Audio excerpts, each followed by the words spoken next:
I wanted to start today's topic with something that nobody really discusses in the self-improvement space, and that is the concept of diminishing returns. The concept of diminishing returns is when everybody starts doing something, so the rewards start to decline.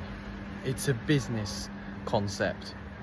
So an example of diminishing returns is if there's a class of 30 men, there's leagues, which is also referred to as assortative mating. So when guys start talking about people being out of their league, usually women and stuff. If everybody in the class started looks maxing or self-improving, the ROI, the return on investment of self-improvement, would decline. This doesn't mean that you shouldn't self-improve. After all, the amount of people that are actually committed to self-improvement is so small, because I feel that most men are lazy and that's why they can't get to where they want to be. I had a lot of problems with laziness in my life, so I know what I'm talking about when it comes to laziness. I was literally the CEO of laziness up until recently, so believe me, I'm a lazy expert. Now let's say you have the first person who starts self-improvement. He's going to have a massive advantage and the leagues will naturally loosen because he will understand the principles of game, frame, self-improvement, looks maxing, etc. But then let's say 6 people in the class are doing the same thing. The leagues then tighten up again because the only thing that now separates the rest of the class is appearance. But this obviously isn't always true in the real world because so few people are actually self-improving. It's very important to note this because your competition may be small right now as so few people are actually committed, and people still have an ego that's too big for their boots.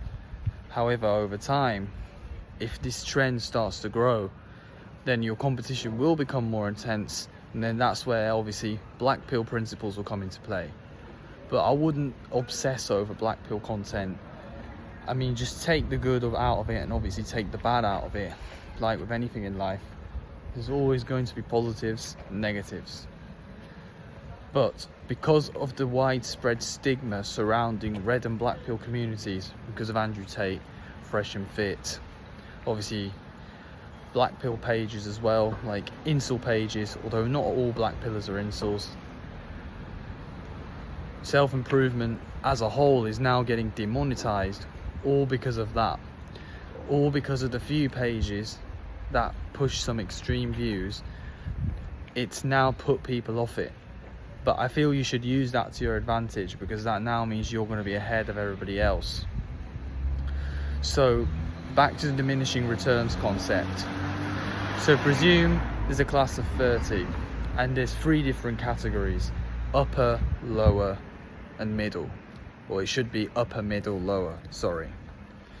The upper people will obviously remain high because obviously physical attractiveness, confidence, charisma, status, whatever it is. But the non-looks related traits such as charisma, status, financial situation even, or personality, etc., will matter more if we assume that everybody in the class was blue pill. But as more and more people start understanding red and black pill concepts, that will now mean that understanding these concepts will have less of a return on investment, because if everybody's doing it, that now tightens the leagues back up, meaning that if everybody masters the non-looks traits, the looks traits will only become more important. So the same thing applies to self-improvement. Suppose, let's say, I don't know the exact stats, but let's say only 5% of people are making 10k per month. If everybody started self-improving, the amount of people making 10k per month would increase, provided their strategy was right. Now, the black pill argument is, okay, only 5% of people are at that level. There's a reason why it's called the top 5%, and that's because it's so hard to get to. But the red pill argument is that, well, that's because so few people actually bother to try. Most people just give up. Most people are just out there partying, staying up late, eating junk food. So if we assume that everyone's sat around lazy and blue pilled, then yes, it makes it easier to get to 10k per month. But if people started waking up, let's say there were people taking red and black pills and getting involved in niche circles, then it would be more difficult. Now, you could argue maybe more people would end up succeeding, but at the same time, the barrier to entry will increase. And the reason why so few people are at the top is partially because of the difficulty, but mostly because so few people actually try.